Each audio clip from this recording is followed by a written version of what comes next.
First bans out of the gate here, Lulu and Kale taken away by Millenium. On the other side for ROCCAT, they've got rid of Ziggs and Jax.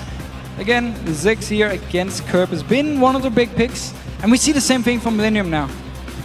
Castle in blue side. They love to do it when they're on blue side because Curb doesn't actually play it, so they don't want to first pick it, so they ban it away. Pretty much every time they're blue side, and once they're purple, they leave it open and try and counter pick it. So the first pick then was not messed around with whatsoever by Millenium, picking up Lucian straight away for Creaton. And we see that 95% pick rate has Lucian, and over a 50% win rate as well. We'll see if the flip of the coin percentage is good for Creaton this match. But this Lucian pick here must have been very easy for Millenium to predict, because ROCCAT in every single game they just ban away Twitch. Yep. Celevar clearly doesn't play it, so and they feel like they need to ban it. So it's easy for Millenium to say, okay, we expect you to ban Twitch. If you do, instant first pick Twitch, instant first pick Lucian, of course. Celevar now has to find a different AD carry. Could be Jinx. We've seen quite a lot of Jinx lately. And Celevar himself brought out the Jinx last week, and we see that Jankos not looking happy at how this has all gone down. The Lucian pick coming in very quickly, and he does not look like that was the optimal plan here, let's call it, for ROCCAT. They take the Lee Sin and Brom as well for the support role. Look at Millenium. They are definitely on plan right now, taking Elise for the jungle, taking Morgana for J-Ree's support. So standard jungle picks here. We keep talking about the elite of junglers, Elise, Evelynn, and Lee Sin. Elise and Lee Sin being locked in this game here. And then Morgana as the counter pick to Braum here in the laning phase. Very good with Black Shield. You stopped pretty much just the stun from Braum to have from happening there, and it's very hard now for Braum to actually engage onto you in the laning phase. And of course Black Shield will help in the team fights as well here. So Millenium know exactly what they want to play. So what do we get then from ROCCAT's side of things? It's Lucian, Morgana for Millenium's bottom lane. Corki we've started to see a little bit more of at this stage, and obviously ROCCAT feel that Celevar, as we heard in the video, is going to be a big part of this win.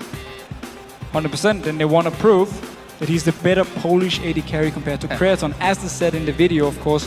And this Corgi pick, we've seen it quite often in NA, and it's simply because it's actually very strong early on in the laning phase, can deal with this Lucian as well.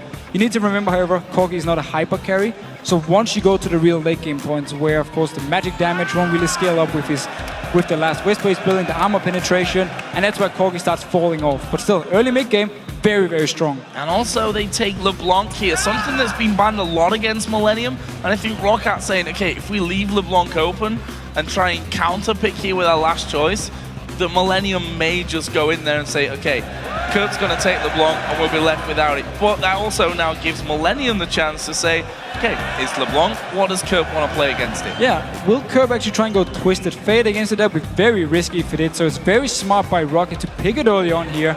And wow, I love this here. Syndra is such a good pick, or can be a very good pick, against LeBlanc in lane. It's a very hard matchup to play for both of them. The thing is, Syndra, she can outrange LeBlanc with her Q, and she can also stop the jump, the W from LeBlanc towards her. If you land your ball, the stun, once she jumps, you stop her mid-air, you land your Q, and once you hit level 6, you have so much burst damage. So you actually have a lot of outplay chances with Syndra here, and I definitely want to see what Curb can do on it. Well, let's see what ROCCAT round their lineup with. Looking for a top lane pick for Xaxus. Already got the duo locked in. The Lee Sin for the jungle, the Blanc for overpower in the middle. What will Xaxus go for? He's already shown he's not shy of playing AP top laners, but you'd also have to say probably the two main ones are actually banned out here with Lulu and Kale. And Ryze would be the only AP top left. However, you don't really want to pick Ryze into Aurelia. It's a very hard matchup for him. So he has to go towards something else. And we've seen this Aatrox pick from him before. Puts a lot of pressure early on, especially with Jankos on Lee Sin. However, once you get to the late game points, we need to see what he can do on this Aatrox here. He's not a terrible late game champion, but however, he's not going to have the same impact as Aurelia in late game team fights. We'll see if Xaxus can really pick things up. We heard from Millenium that he plays or has been playing a similar role to what Darian has done sometimes for Gambit. You know, okay, you end up losing out in a couple of scenarios, picking up a few more deaths than you maybe would really hope for, but if you can free up other areas of the map for your team then to be taking towers, be taking dragons, whatever that is, that can certainly work out for him. And guys, since the players have now chosen their champions, have you changed your minds? Send us a tweet at LOL eSports telling us who you think will win using hashtag MILWin or hashtag ROCWin, and we'll check out the results shortly. In terms of team comp, seeing a couple of different picks to the norm here in the EU LCS today. Yeah, we see ROCCAT looking very aggressive early on. You have the Corki pick, LeBlanc, of course, very strong in laning phase. We need to see how the Syndra-LeBlanc matchup will go. I mean, again, both teams, there's room for outplay for both of them. However, Syndra, just looking at just the numbers and the stats here, definitely, or not definitely, will have a very small advantage. I know at least Kerpo thinks so, and that's why he, of course, picked it into LeBlanc here. But overall, ROCCAT are just looking to be so aggressive early on here and trying to win all the lanes here and trying to snowball the game. Well, will we see the 10 KDA curve, or will we see the, I think it was 2 KDA curve? 1.25. Okay, one, not even 2. Yeah, okay. not even 2. All the 1.25 KDA curve. Either way, that's something that Kerp himself, I think, really needs to work on. The fact that he either wrecks everyone or, well, gets wrecked himself. We'll see in this one. He's going up against LeBlanc on the side of ROCCAT, playing Syndra into this one as we get into the match. Millenium taking on ROCCAT. Going to be a very interesting matchup. And again, we're at that mid-table point here once again. Millenium trying to find some consistency in their play, string through more than 2 wins in a row, although they did that in the first week, funnily enough, and their only loss against the Copenhagen Wolves. Look here early on, Overpark is starting Flask. I know a lot of mid laners in Europe who really disliked starting with Flask because you're so squishy early on. You won't have the extra HP from the Dawn's Ring, won't even have the extra AP. But Opa is basically expecting a lot of poke coming from Kerp. Again, we talked about how the Q from Kerp has longer range than the Q from LeBlanc, so you can use it, stay behind, or stay far back, use the Q to poke him again and again here, but overpower. Risky start with Flask here, we need to see if it pays off, and we need to see what Kerp, of course, can do on this Syndra. So then Millenium going early on, trying to find someone inside of that brush. There was no one there, funnily enough. Also want to just touch on trinkets at the start, because we've got a slight variance. Cottonex going for the sweeping lens. Millenium, funnily enough, the ones that at the start of the split were picking up the scrying orb every now and then for their opening moves. Funnily enough, might help them out in this game if they'd have had it to check that red side brush. Either way, the wards go down early on. Looks like we're going to be seeing a fairly standard start with Lee Sin starting his blue. Elise on the other side for Millenium will go down and start red. Yeah, so it seems both of them actually just going to take down buffs here. Cottonex just checking, making sure ROCCAT isn't waiting for him in this bush here. Obviously, you don't want to face check early on, give up first blood, and also delay your own jungle, give up multiple buffs to the other team. So, wise enough, checking, and Kevin as well staying around the blue buff to see if ROCCAT will late invading on it. And actually, Vander walking in just to ward it. Let's have a look. There is who you guys think are going to win this one. Millenium 62%.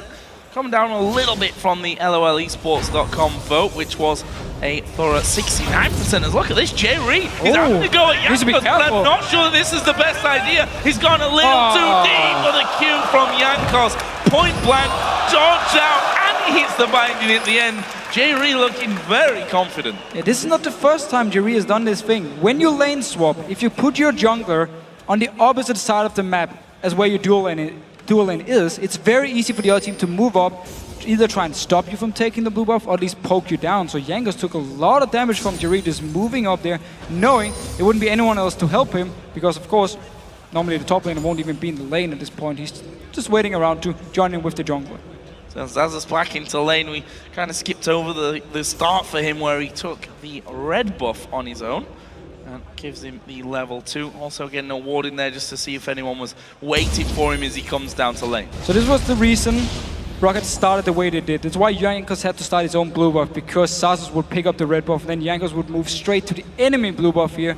So multiple buffs for ROCCAT, no blue buff for Cottonex. Now he's moving with Kevin towards this bottom side here. You can just clear this out, get the timer from it, and ROCCAT won't be able to have the timer.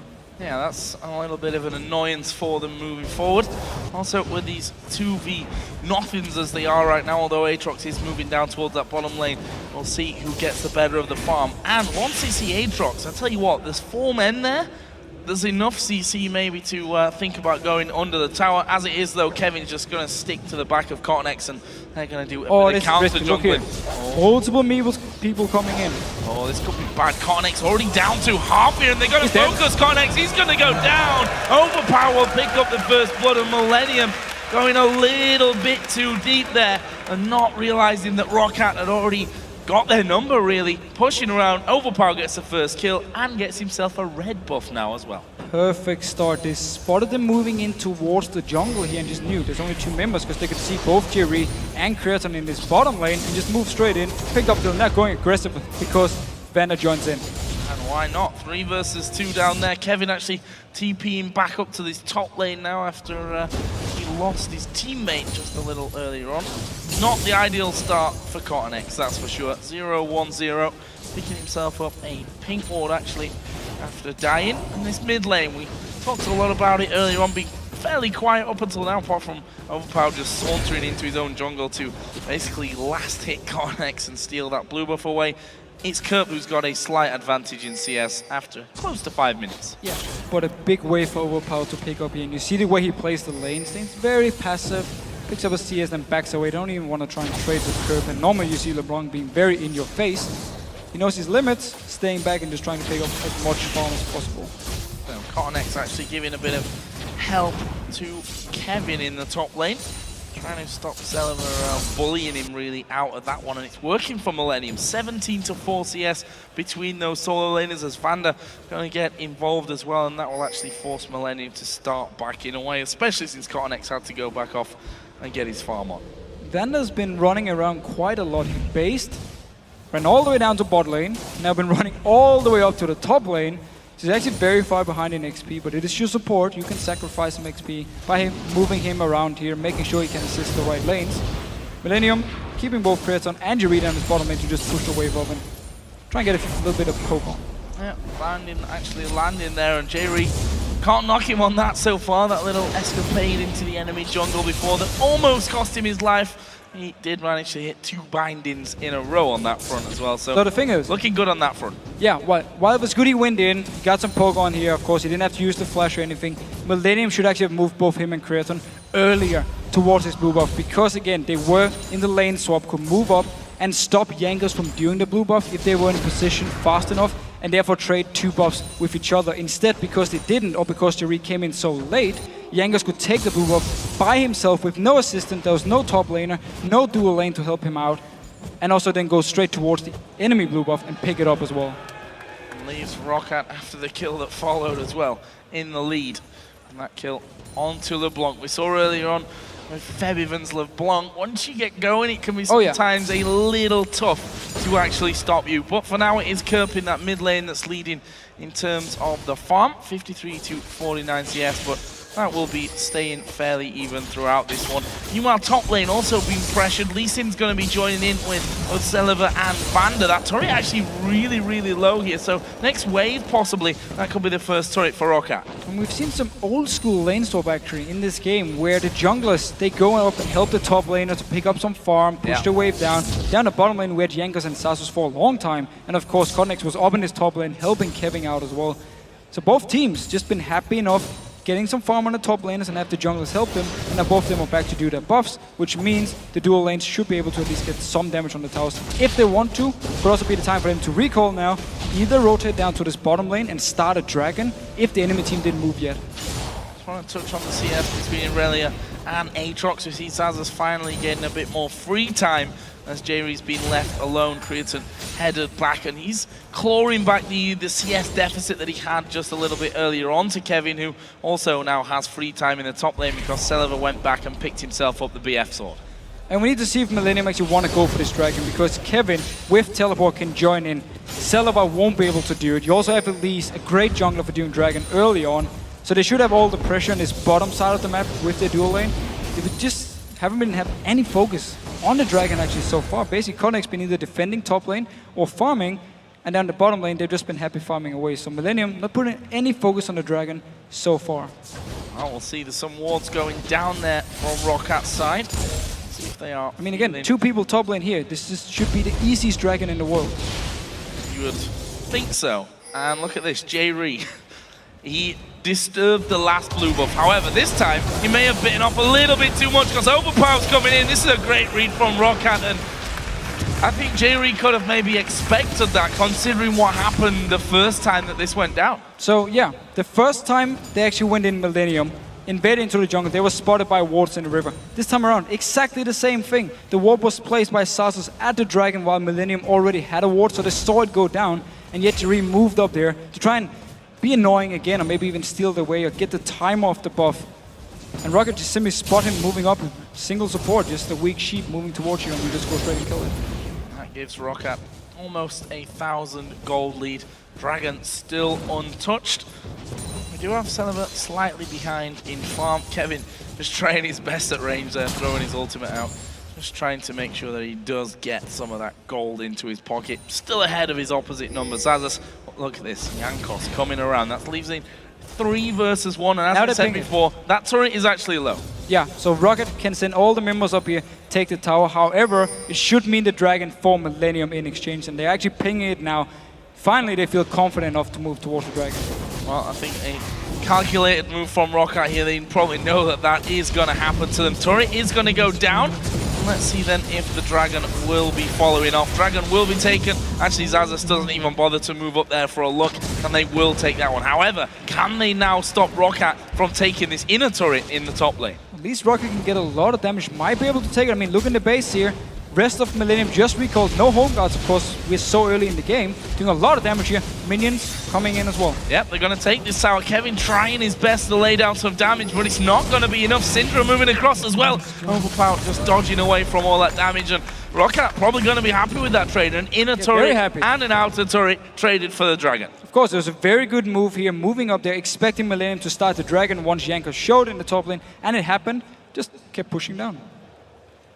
They need to react as well because they're still pushing this one, ROCCAT. Still got 2 there. And they may have a 3rd with Lee Sin. Finally, Morgana will move across. It's Kevin that's trying to defend that inhibitor turret. I think ROCCAT probably not going to push their luck on that front. That's another good binding landing from Jerry. Obviously, support Morgana, not exactly masses of damage going to come through, but good for his confidence as the game goes on that he can still land those skill shots. Yeah, he's been landing some good bindings at least. Also onto Jankos early on, of course, landed 2 of them. Got him very low. Oh. Curb here? Nope. Yeah, there's the ward. Jankos already gone. Slightly too late on that. Now, Millenium here. Stacking up a couple of men in this mid lane. Elise just backing away. There's a binding coming in. Actually did land onto Overpower, but Kurt decides against it. That decides against going all in onto that one. Had his ultimate available, had Ignite as well, but obviously felt like he doesn't have enough damage just yet with the workings of that Athene's Unholy Grail. Yeah, still building up here on his items. We need to remember Syndra, of course, late game can do so much burst damage if you pick the right target. That's always the thing about Syndra. You're very immobile, so we could see ROCCAT focus a lot of the CC onto Curb and just kill him instantly because there's no jumps on the Syndra. Well, probably need to be honest with you. Sure. And yeah, that's the point that you make there, why I think a lot of teams tend to avoid Syndra, that she is slow, that she's got real no defense mechanisms apart from when you've got Flash available to you, which Curb at the moment does have. Again, we can touch on these 2 AD carries because Cretan still has a lead over Celeber. Actually has his Bloodthirster complete. If you look over the other side, Celeber has the BF Sword, has the Vamp Scepter, but hasn't yet finished off that first major item. With the support down bottom now from Vander. This turret may take a bit of damage, although we see that Cotton X has moved down there as well. J-Rees also reappeared in the bottom lane to help his AD carry out, and ROCCAT just decide to back away from things. Stops the recall here. Curb has to back away and do the same thing, while Opa, just staying in the mid lane, can now push the way off if he wants to. Seems for now he actually wants to go towards this top lane.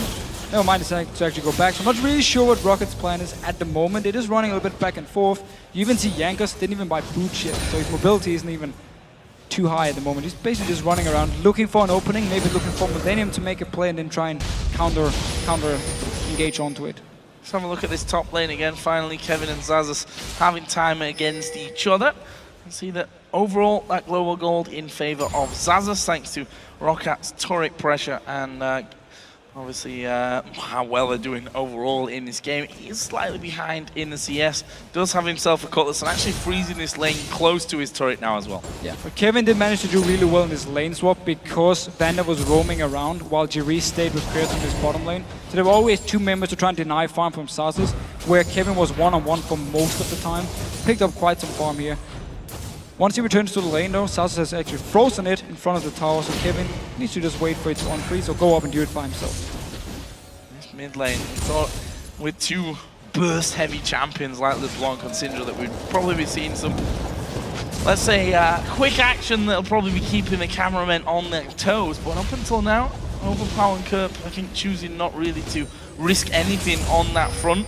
And in fact, it's Kerp that does lead there in terms of the farm. This bottom lane also taking a lot of damage here onto the turret. Creatine not going to be forced to tank anything up. However, Jankos is moving down. Overpower is going to come in as well, and Creatine is not going to be able to escape from this one. They throw everything at him. Seleva gets that one. Meanwhile, Saz's up in the top lane. He's got his blood well, but will that be enough to actually keep him alive? No, it won't. That's going to be a kill back for Millenium. Could also be the tower here for Millenium in the top lane, so very nice moves. Kerp doing a lot of damage to the mid tower. ROCCAT sent multiple members to try and stop them down this bottom lane. Only managed to get a kill, still lost the tower. So very good moves by Millenium now, getting a top tower as well. Top tower will fall, down to less than half HP. Middle was saved actually by Overpower. And the three of them down on this bottom lane actually having a decent time of things. Only J Reed there for now to stop that inner turret from taking too much pressure. And that actually could be a bit of a problem. We see there ROCCAT doing almost half damage to it. Yeah, just pushing down as well. Both teams trading towers back and forth and trading kills. We see they're actually pretty much playing the same way, just in opposite sides of the map. Again, we see how Brown can knock out most of the damage there, like Creatine was doing over to him. And it's been a bit of a strange game, this one. Very low scoring and I think very tentative on both teams, on both sides. Neither team really wanting to risk anything, wanting to dive, pile on to anyone. Yes, of course, we saw that 2v1 to Zazas up on the top side and kills down bottom. But ROCCAT have been quite happy with, okay, we get maybe one kill here or just push them away from the turret and go for those turrets themselves. And both teams have been happy trading. So once you saw a tower go down the top lane, well, we got the Dragon from Millenium. They did lose a second tower, however, which meant it was in favor of ROCCAT. But still, they had the whole idea in their mind. Once we see multiple members top, we just go Dragon, take it, trade it for the top tower. And the same thing here. Bot tower went for Millenium. ROCCAT came down, responded, took the bot tower as well with the counter gank. So this could be interesting, and Dragon is live. Millenium got 3 men on the bottom side of it. We can see both Irelia and Aatrox have teleport available, so they can get involved here should they be needed. Millenium actually have backed away somewhat. That's because Overpower's doing some damage to this middle tower. And just the way that it's gone, the slow start, really, the slow opening 15 minutes, tells me that neither team, unless they're 100% sure that they're safe to go into the Dragon, that they're not going to do it. Well, the thing is, Millenium can wait for Kerp to find a target. He just built DFG, so he can blow up people and just look for a target out of position, instantly destroy them with all the bursts from Syndra, and then go towards the Dragon. And ROCCAT can try and do the same thing, where either Corki goes in with the LeBlanc, or just Lee Sin and LeBlanc goes in together, finds a target, and just bursts them down, because you have so much burst here in the early game from these champions. Who's that going to be, though? Who are they going to catch? As the wards going to be exchanged over the top of that wall. Stun not quite got the range to land onto Overpower. He'd be an ideal target for Kerp to blow to pieces before they start off this Dragon dance. And actually, ROCCAT are already in there, got their pink wards down on one side. And now, are they going to start off the Dragon here? They know that Millenium have a decent force on the backside. I mentioned before, both top laners still up top, but both have teleport available to them. We need to see who wants to teleport first and how they want to position. If you notice Kevin moving back on your minimap, you know Millenium want to try and set something up. And for the same, Sazas, he's pretty much forced to stay at the tower for now and just farm, because Kevin keeps pushing it in. He's ahead in XP. He talked about how he won out on the lane swap. No power. Took some burst damage here, or some damage.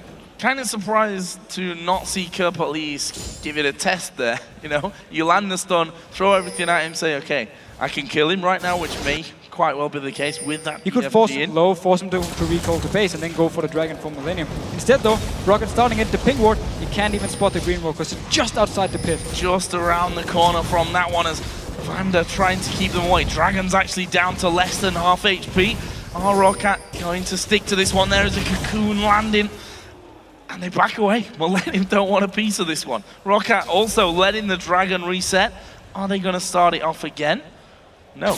They back away completely. So Millenium stopping ROCCAT getting in there and taking that Dragon. Just dancing around it. I mean, started, As soon as they see someone moving, ROCCAT just backs away. Don't even want to try and risk a fight while they're tanking the Dragon at the same time.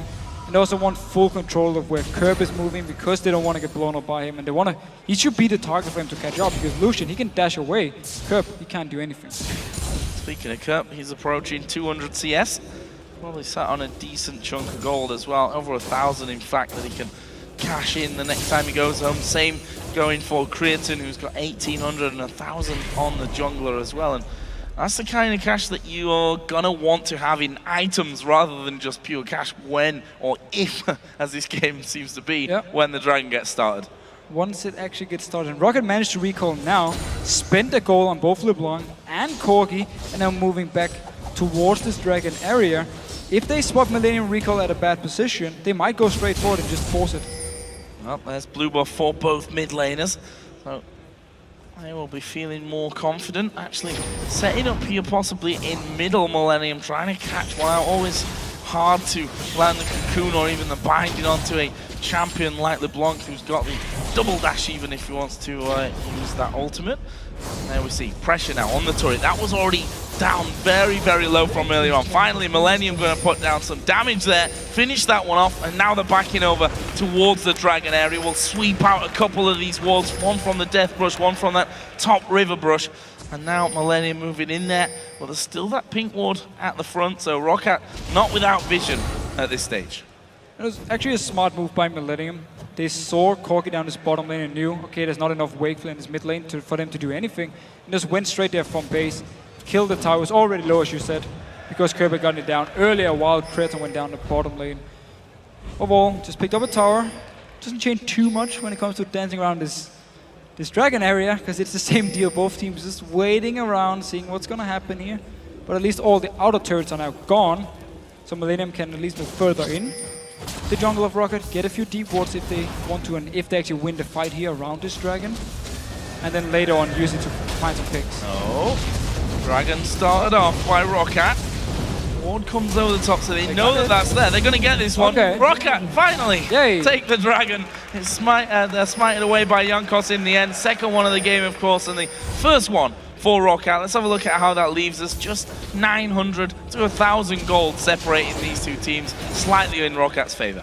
And they were basically just waiting for Millenium to recall. No, he needs to be careful. Oh, he's face checking. That one gets kicked away. Celeber gonna Valkyrie in, and that's an easy kill. Creaton out of position completely, and you know, these slower games, it can happen that you lose your concentration. 100%. I mean, he didn't expect him to move from the Dragon into this bottom lane, so he just walked straight out there, face checked even into them, died, and now a lot of damage. They might even be able to take the tower here from ROCCAT, and it will be the second tower then they can take. Yeah, they actually got it already. Oh, there's the stun coming down. They're going to go for Vander. Kerp is going to pick that one up. Did use his DFG, and a lot to throw at the support, but kill's still a kill. That's going to help Kerp. I mean, he's also sat at 224 CS at this point, so definitely farmed up nicely. And look at this, Kevin going down towards Jankos. Overpower also is killing a ward, which 22 minutes in, that's one of the highlights as well. Well, 2 towers down the top lane, two towers down the bottom lane. That's the thing, we're 22.5 minutes in. Actually, we've got no towers except in the base, the bottom, and the top lane here for Millenium. So, although it's been slow on the kills and really on the action as well, ROCCAT have taken their chances here and taken 2 inner turrets. They played very safe. You can say it's it for both teams here, but ROCCAT just been waiting for Millenium to make one mistake, get a kill, take 1 or 2 towers, take the Dragon, you know, get these objectives going for them, and really looking for the big team fights. We saw every time Millenium moved towards the Dragon, they just backed away. Like, don't even want to deal with it. Just simply waiting around, playing very passive and looking for mistakes from the other team. There's another ward in the mid lane taken down. Let's have a look at some items. I've got a feeling we've got a couple of minutes to kill until the next fights actually appear in this game. So, mid lane is want to focus on them because, as I said before, the DFG and now the Athenes finished off for Kerp. Other side, Void Staff and the Athenes were already there, and we also have 4 Overpower. Needlessly Large Rod and his Fiendish Codex. Are you going to start tuning for wards now as well? Yes. We might have to find a replacement. Simply to annoy you. Well, there's a trap. Kerp actually going to come in again. It's not onto Overpower. How are they going to finish him? no, because it's LeBlanc, and he jumps away. Jumped away here. Ulti was used by Curb, however, so got some damage onto him, and now pushing up towards this mid lane. Kevin, of course, still in this top lane with Aatrox. Both teleporter is up. Salvador is coming in from the side, playing the way. Coming in from the side, those bombs of his ultimate, doing decent amounts of damage. Working towards his Trinity Force now, already got the Phage and the Sheen. Obviously, he started with the Bloodthirster. And look at Kevin, where's he going to come? Are they going to try and have a go on this middle inner turret? Oh, Overpower waiting off to the side. There is that pink ward in there that they've already spotted with the ward anyway. That's a nice little pickup for Millenium. But what are they going to do with it? Getting some wards down, but backing off, which tells me that ROCCAT are just going to walk straight out there. Vanda's going to start sweeping, and they're going to get the control back.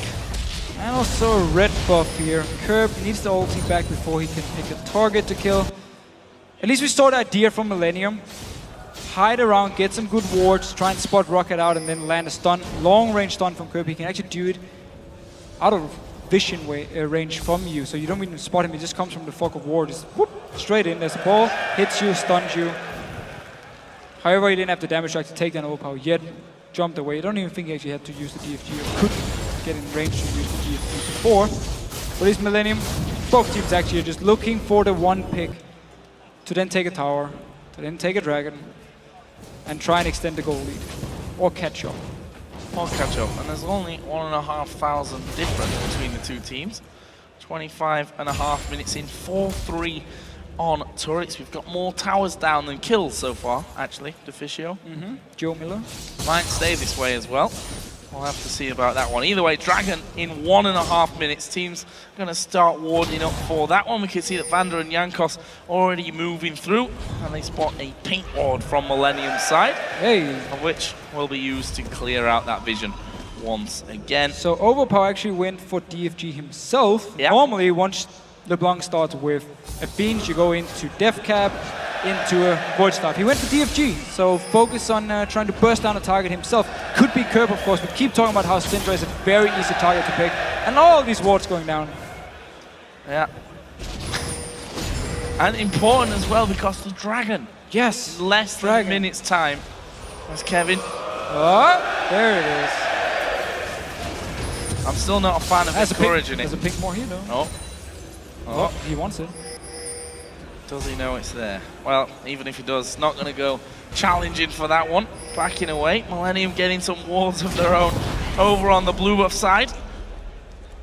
And in the end, 20 seconds for Dragon here. This time around, it's Millenium actually in the river, waiting for ROCCAT to move. Celavar just dodged the binding on the cocoon from Cotnex here. Didn't want to get locked up and just blown to pieces, which of course is the thing about the Millenium comp. When you have Morgana and Elise, double CC, if you land it on one target, you follow up with the next, and they're locked down for like 5 seconds. Very easy for the rest of Millenium to then pick up a kill. So that's, again, one of the reasons ROCCAT needs to be careful. This is a vision war if I've ever seen one. There we go, Dragon has spawned, and it started off by ROCCAT down to half HP. Teleport coming in, Kevin coming up from the top side, ROCCAT backing away somewhat. Dragon's probably going to reset here. There's Kevin up on the top side, Overpower coming in there, doesn't use the DFG just yet. Cotnex also taking a couple of big hits. There's the Cullen coming out and will be blocked by Vanda. Well, little bit of damage here, a little bit of damage there. Backing away for now. You saw Overpower in this top lane here, just looking to flank around on Millenium, trying to get a squishy target in the back. He got Kevin, therefore he didn't use the DFG, and now just waiting. Celavar pushing up this bottom lane. He should now return up here, but look here. Sal's actually recalling because he still has teleport. Kevin had to use his. Kevin uses. And there it is. No. Actually getting stunned up. Bit risky there from Celavar. Jankos gonna come in there. Takes down the pink one, and we need to see some ward stats from this one. Crowd obviously enjoying. At this point, just put down a ward, let them kill it, and hear the crowd cheer. It's not a bad strategy though. Nope. And actually, Millenium forcing ROCCAT away, just their sheer presence of ward killability going to force them off. They've started the Dragon as well. A couple of wards coming in. TP going to get started. Dragon, is he going to be pulled off from... There's the kick. His kick connects away. He's going to repel back in. Dragon goes over towards Millenium. We've already seen 3 kills now coming down from ROCCAT side. And there they go. Onto Crimson as well. He gets 1 kill on his way out, but will be picked up in the end by Celiver. And that's 4 kills coming in for ROCCAT. Millenium, in the end, did get the Dragon though.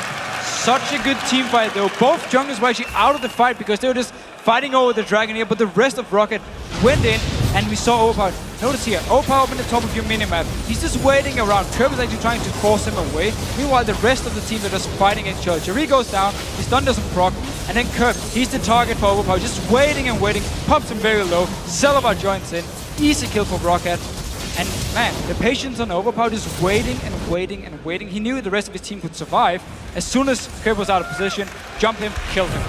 One swift move like that from ROCCAT gets them not only the kills, but the Baron straight away after that one as well. And actually will increase their lead to 5,000 gold. Also taking down that outer middle turret. Still one left on the inner. That's pretty much all Millenium are hanging on to at this stage outside of their base. Now I'm interested to see what ROCCAT do with the Baron buff on. Yeah, so if they group up 5 members and just start pushing down the mid lane, it opens up for Millenium to try and get a counter engage onto them. We talked about the Elise Morgana. We know all the burst damage from Curb here. A lot of chances for Millenium to find a target from ROCCAT if they're trying to group up and siege. So we might actually see ROCCAT say, you know, ROCCAT say, we don't want to just go 5 mid. We want to spread out on the map and try and do what we've been doing so far in the game. Find a person out of position. Full burst from Overpower. Sas is maybe split pushing by himself, finding a target, can join in by the rest of ROCCAT and pick up a kill, and not necessarily just moving down and try and go for a tower and siege it. So, half an hour point hit on this one. Guess what? We've got some more items coming out. Last Whisper going to be added in for Celiver. Also, Locket picked up here by Jankos on the Sin, and also we did see the Face of the Mountain completed for Vander and Brownlee. Last items coming in from that one. And again, I think you might be right on that, you know. They're going to sit back, wait for those picks to come in. Again, the thing is, it's very hard for ROCCAT to siege with this combi. I mean, LeBlanc doesn't do too much tower damage. Celiver, fairly short range, and there it is!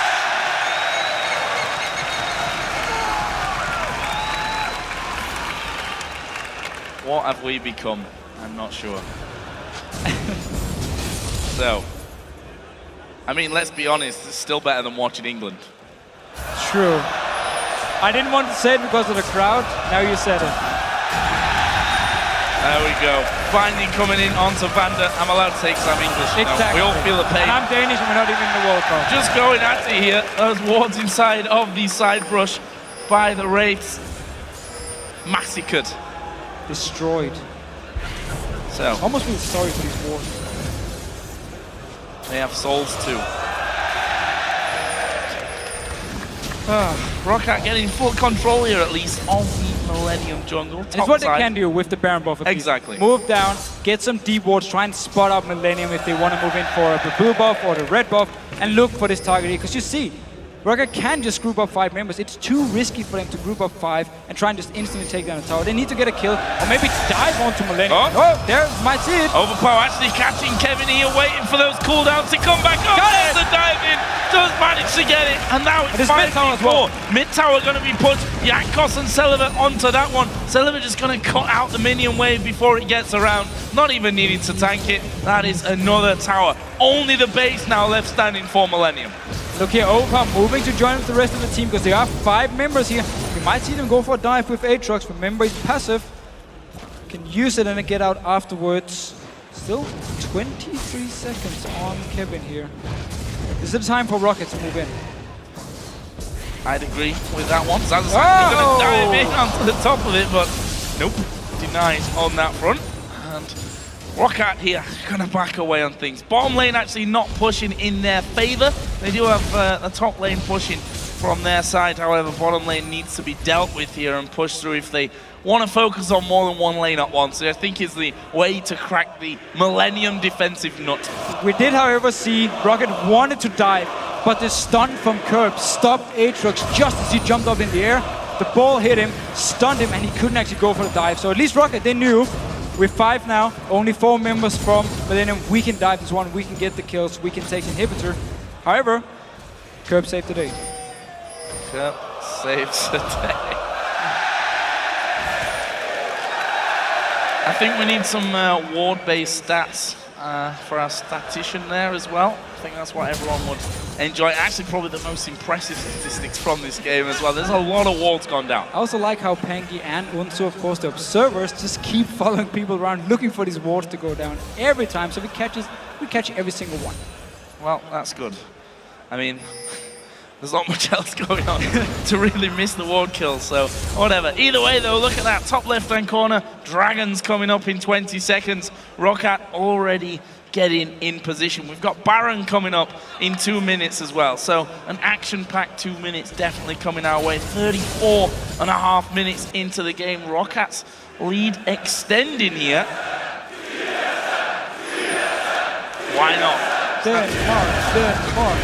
TSM chants in there as well, and there is the Dragon. It's a freebie this time around for ROCCAT. Of course, I mean, they have control of the map after the Baron. They got some deep wards in to control the lanes, push it all the way down to the base. Picked up, of course, the late game Dragon, giving quite a lot of gold over to the side of ROCCAT, so extending the lead. I have a feeling they might just wait for the Baron, however, to actually spawn and maybe try and bait it out, or just take it straight up and try and do the same thing they did before with the last Baron buff. Well, most definitely. The way, pensive way that ROCCAT have played this one so far, I don't see them pushing in, thinking about making a move without having that Baron buff in their favor. We see their Celeber a little scared to go down. They've lost a lot of control of the wards that they had on the bottom side of Millennium's jungle, so they certainly need to be a little wary with that one, especially since Baron timer is pretty much a death timer at this point. If you die at this stage, you're not going to come back up before that Baron actually comes in play.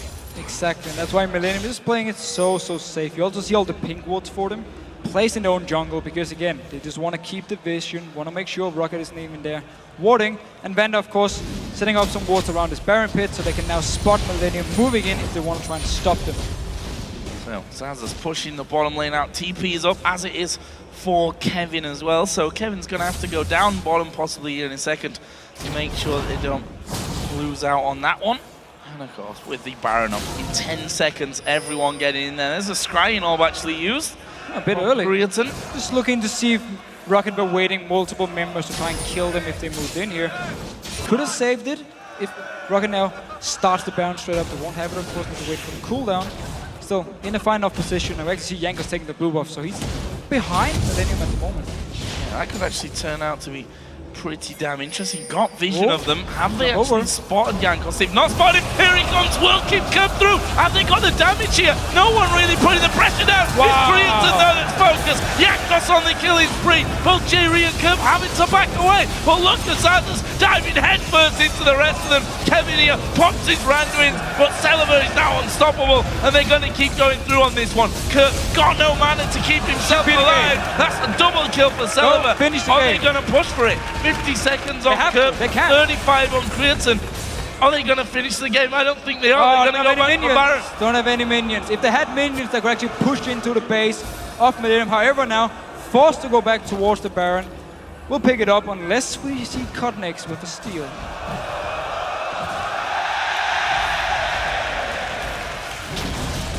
So, Baron start. That's what you should really be cheering for. Either way, half HP done on that one, and look, we see that Overpower just keeping those 2 members of Millenium that were actually still on the map away from the Baron area, keeping them in that mid lane. We're going to see ROCCAT actually recalling here after picking up that Baron, all of them with over about 1,500 gold, and there's Jankos from the back again. Notice here, Jerry instantly as the fight starts, puts the Black Shield on Kerb, so Creatine so far back from the rest of the team. He's just left alone. There's nothing he can do once Zaza actually comes in. Jankos joins, just kill him, and they can just clean up the fight now. I mean, look at Overpower on the ground, look at Celeber. They're untouched. The carries from ROCCAT are untouched in these fights here because Millenium can never find an opening. We saw that a lot of focus was put towards Zazas, but that's an Aatrox with the Guardian Angel. I mean, he doesn't care. There's not really a lot you can do against that Aatrox. We have now a Mexican wave going in the stadium. That's pretty nice. Yeah. For ROCCAT, obviously, who are ahead in this game. Baron buff now on. 40 minutes into it as well. See a couple more items coming. Actually, the Banshee's Veil for Celiva, offering him a bit more protection. Overall, Banshee actually for both sides work really well because of LeBlanc and because of Syndra, of course, to stop some of the bursts coming in there. Now ROCCAT, though, doing the same thing they did with the last Baron buff. Split up in multiple lanes, push all the lanes down, and then look for a kill. Or we can maybe see them go fight together, and if they feel like they're strong enough, or they catch them out of position, they might just go for the dive. Thunder actually on the front. They've got Overpower pushing the top wave in, Celiva pushing that bottom lane out as well. Still needs to be careful though. I mean, if Kevin dives on him at this point, Randuin's and that Trinity Force might be able to give him a good run for his money, although also have to say that Celiva is pretty fed at this point. 6-0-3. Might be a little bit too tough of a call for him to go in for. We just need to see ROCCAT find this one kill to set everything open.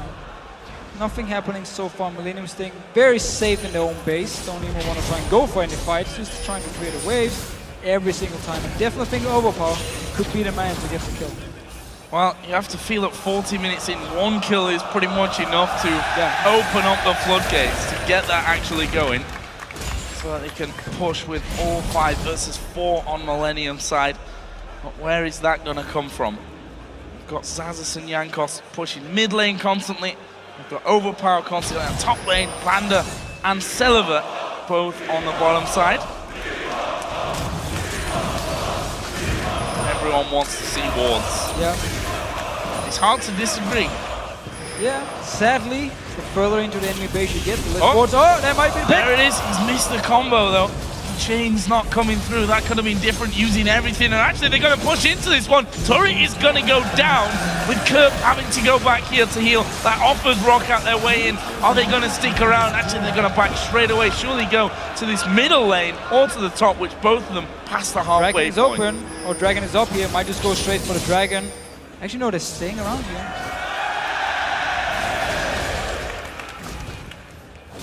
I think they're just going to wait until that DFG comes back off cooldown, and Overpower's going to be diving over the wall once again, seeing if you can have a go at anyone.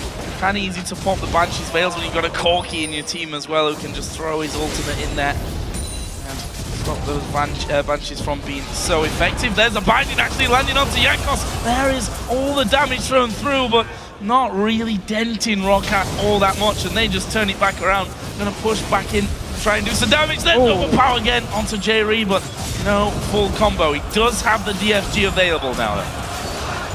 We actually see him every time he goes in. He's just looking for one of the squishy targets, and J-Ree is very fast on his black shield. Getting some damage down the tower, just one hit, and once again Overpower. Oh, going on towards Kevin this time, who not sure it's the right target, but look at this. Zazas has gone in the back. They're going to go for Zazas. He's going to get blown up, but he's going to GA. He's got his passive as well. They're going to lock him up for a second time. Now you've got to kill him again. As Overpower comes in, they kill Kerb, almost getting away as well. 1 for 1, but ROCCAT have taken down the inhibitor. They're going to have the inhibitor as well. Celiva going to dive in there. That might actually cost him here. They do get one more. Celiva, is he going to fall? Yes, he is. Finished off there by Creaton, but he will then be finished himself. Oh, will he? He's still somehow managing to hold on. He throws the Colin in a complete opposite direction, and they've repelled the ROCCAT attack. Oh, almost there. Nope. Jumps away. Kevin's not done. Oh, into the range. Nicely done move there by Cornex. Meanwhile, look at Creaton. He's inside of the enemy. His own base. I'm getting a little bit too excited, I think, about this one, Deficio. Defending his own base, or not, because he loses that single Nexus turret. And ROCCAT, it might not be the flashy go in there, get the fight, win the game. They get the tower. Slowly but surely, though, they are going through. They've got one inhib down. So Zazas simply said, as soon as Overpower actually went in, forced Kevin back, he was like, you know what, I'm just going to go for this one. Jumped in here. The rest of the team actually stayed back and just hit the tower, while Zazas with Guardian Angel, with his passive, was just buying time for him to take it down. So now open inhibitor in the mid lane. Of course, the bot lane should be respawning fairly soon as well. And of course, Baron coming up in about 1 minute. Yeah. 1 minute, 10 seconds for the next Baron. A 14 or 15,000 gold lead as it really is for ROCCAT. A massive amount of gold. We've already seen though that Millenium's still capable of picking up a couple of kills here if they make mistakes about it. The Guardian Angel down for Xaxus would be a slight problem for them. Obviously his Bloodwell not going to be up just yet either, so if they can actually manage to finish him off, that could certainly be an interesting one. If they can, yeah. I mean, he's still very, very tanky. He's not an easy target to just take down, of course. That's a blue buff. So apparently the crowd weren't chanting TSM. Oh. They were saying T is yum. That's what Quickshot's telling me. I'm probably just being trolled right now. I'm never quite sure, to be honest. We'll see. So, 10 seconds till the next Baron. Kevin's still busy down on the bottom side of their own base, fending off these super minions. Baron. Happy New Year. Happy birthday, I mean. Happy birthday for Baron. He's back up. Now you're dead. And he's going to die straight away after. ROCCAT will have this one. Millenium still fending off these super minions and trying to push out these waves as far as they possibly can before the next ROCCAT onslaught comes around. They may actually just be headed home first of all, though. There's 1,200 gold for Xaxus, 1,000 gold for Vander to spend. Take your time, why not? This game is not going anywhere. However, ROCCAT now, golden opportunity because 2 inhibitor towers are gone. So they can go straight in, take inhibitor, or force a fight. And then it's only going to be the Nexus towers, or then only, there's actually only one Nexus tower. There's only one. Or the top lane as the next target where they might be a little bit scared to go in. But still, keep in mind, with Morgana, with Elise, Millenium still has a chance. As long as they can break these benches first, of course, to maybe land a snare, and maybe go in and instant kill someone, therefore win the fight. Well, Dragon. Notice I say maybe. Maybe. Maybe, who knows? They get another Dragon though. 3rd of 5 this game. Actually, they've got as many Barons as they've had Dragons, funnily enough. Now let's see, ROCCAT here, grouping up on the bottom lane. They've got Xaxus pushing down the mid lane. His GA is going to be up soon, and his Bloodwell is now available. So he's got the survivability on that one. Also has his teleport available should that be called in, as Jankos going to get the binding on him, but that's not really something that they want to follow through on. Not really the right target. And watch Overpower, because he's going to be the playmaker here. Dive over the wall and start things off. They need Celeber to knock those Banshee's Veils out of things first though, so minions are now hitting away on towards that inhibitor in the middle lane. Jankos stepping forward. Kevin's Banshee's Veil somehow still alive. There's Overpower. Not going in there. ROCCAT is just waiting for Overpower to actually find a target, try and burst it down, and then try and go for the engage. Xaxus' passive is ready now. So he can go in, take the damage, come back to life, of course. Overpower now moving towards the mid lane, poking a little bit onto it.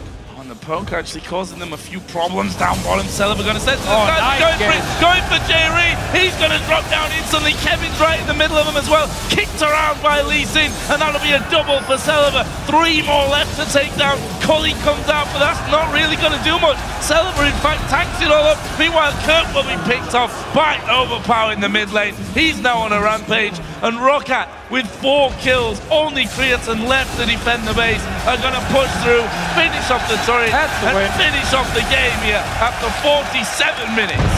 So ROCCAT simply in the end here were just looking for one chance to engage. They saw it, jumped onto Jerry, who had an hourglass, couldn't use it in time. He went down instantly, and ROCCAT were just so far ahead in items, the goal in general. It was just a matter of time before they found the right team fight to actually win it. 22,000 gold was the lead for ROCCAT by the end of that one. To say they were ahead is somewhat of an understatement. Actually, Overpower, Xaxus, and Celeber all round about 20,000 gold apiece, all on pretty much full item builds. Tripping up on stage, and